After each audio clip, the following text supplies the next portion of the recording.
guys, I'm Ish, Ish's Tactical Solutions, and we're going to go over 4 different types of pistols and weapon systems here on double action and single action.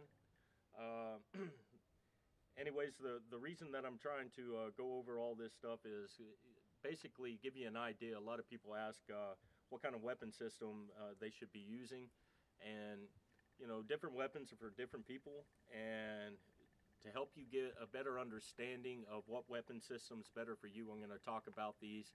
I'm going to shoot them, let you see the action of these. The first weapon we're going to talk about is the 1911.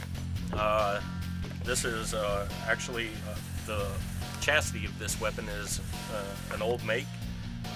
We're obviously still using it after over 100 years. On this weapon system, you got yourself a physical safety here, and it's our thumb safety. You have a grip safety here, all right, and the hammer is back on the weapon. It's the only way that the weapon can fire. It isn't a double action weapon, so if the hammer is down, you're not going to be able to shoot the weapon. A lot of people that do carry these want to try to put the hammer down, and that is the wrong answer right there. One, if you've got a bullet in the chamber, there's a good chance you're going to have a ND, and your thumb's up there by the slide.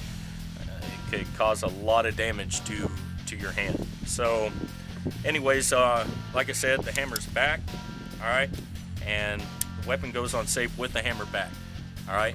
And as you can see with the safety down, I'm trying to pull the trigger here. If I don't have my hand on the grip safety there, the weapon's not going to fire.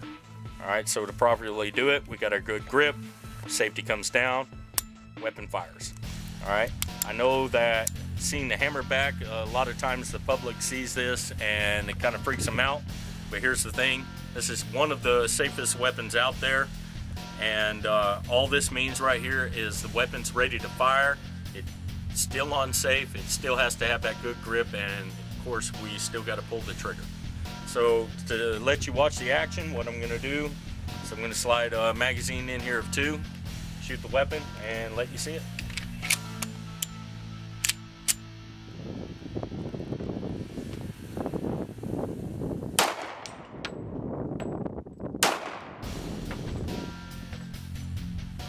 All right, and that's how this weapon system here works. Great thing about 1911's have a relatively thin grip, so if you have a smaller hand, it works well for you. It only holds 8 rounds, but still a great weapon. Most of them are 45s, but you can get them in 9mm and 38 supers. But like I said, I like to use the 45, and they're good shooting weapons, good guns. The second weapon we're going to go over is the Glock. This one right here is a Glock 19. It's the compact version of the Glock 17. This right here has no hammer at all. It's what we call hammerless. So every time that we pull that trigger, if there's a bullet loaded in there, it's going to fire. All right. The only physical safety that you have to defeat is actually the trigger. It does have its internal safeties and its drop safety, all right, but this weapon right here, when it's loaded, it's already ready to fire. All right, not much to it, but the Glock itself is a very reliable weapon. I like the feel of the 17s better than I do the 19s, but the 19's a little bit easier for me to conceal, so it's the reason that I use it. This one's a 9mm. It holds up to 15 round magazines. You can get them with less rounds, and you can get the magazine extension on them. So I'm going to let you guys see the action off of a Glock 19.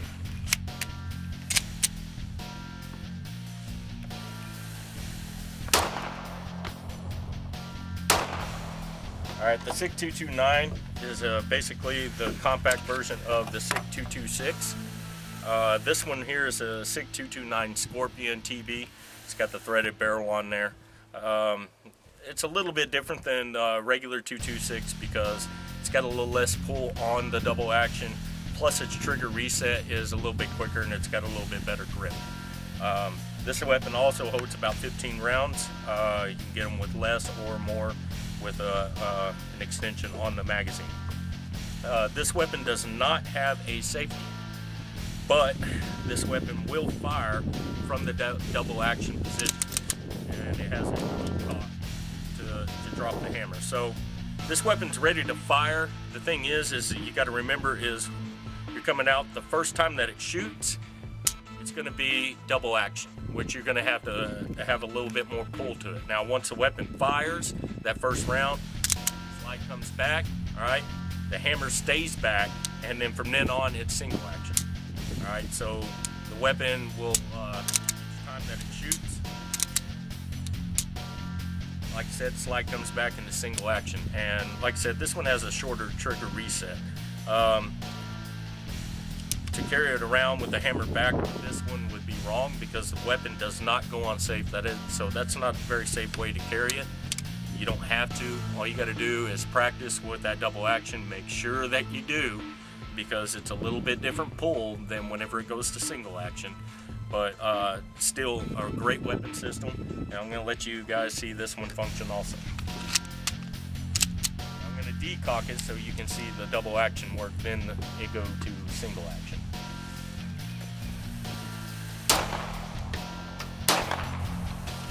So you can see, whenever it fired, the hammer went back, the hammer's still back, and we have to decock it to get it back to that. Last weapon system I'm going to show you is not much different than the SIG. Only difference, this one here is the HK USP 45 CT. Most people have the HK USP. This is a compact version of that in the 45. I like this one just because it's a little bit smaller. The USP 45 is a big honking weapon. The magazines come in 8 and 10 rounds. All right.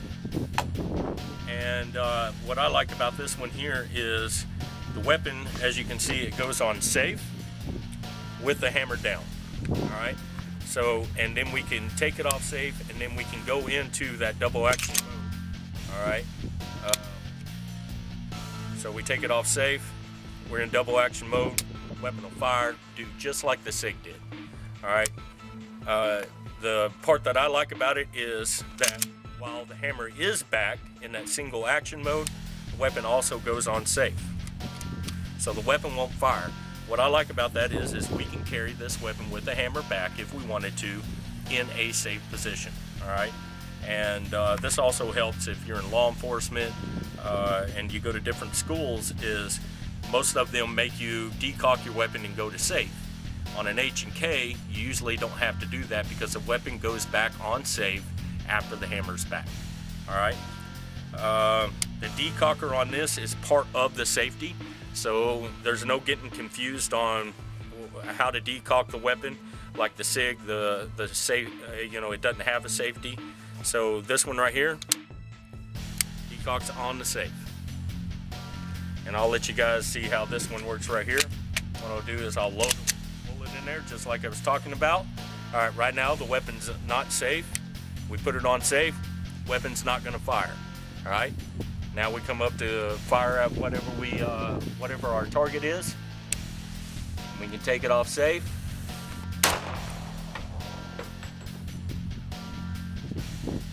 All right, and then as you can see, once again, the hammer comes back. All right, so all we got to do is come back out and shoot again.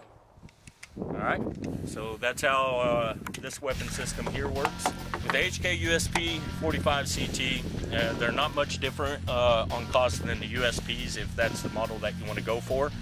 All right, there's about $100 to $150 difference between 9, 40, and 45s. That's about it. But you're looking at, these weapons are about what we call $1,000 gun. Some places you can find them a little under, some places usually it's a little more. The SIGs in a 226 will usually cost you around $900. This is a little bit more advanced. It's the 229 Scorpion, all right, with a threaded barrel, and it's also about $1,000, $1,100 weapon, depending on you know, where you're getting it from. So these two are quite expensive guns here. All right, the Glock 19 is between $500 and $600, so it's a cheaper weapon system. All right, so you guys that your budget's a little bit tighter, this is a good weapon for you to go to. And this one, right, the 1911 is a Kimber. There are all different types of 1911s out there, but this 1911 here, it'll cost you about $1,200. It's a TLE2, you know, in the 4-inch instead of the 5-inch, so it's a little bit easier to conceal. But you know, Colt makes these, you know, a 4-inch model. So does Wilson Combat. You know, Para Ordnance, Kimber, Ed Brown. I mean, there's all different types. Springfield Armory makes a much cheaper version, but like I said, this one's around $1,200–$1,300. All right, so that's about it, guys, on all the different types of pistols that I like to use. Anyways, and there's different types of models out there. Remember, Springfield Armory makes what they call the XD or XDM models, and there's, like I said, there's all different types. This is just to give you an idea. God, family, country, all in that order.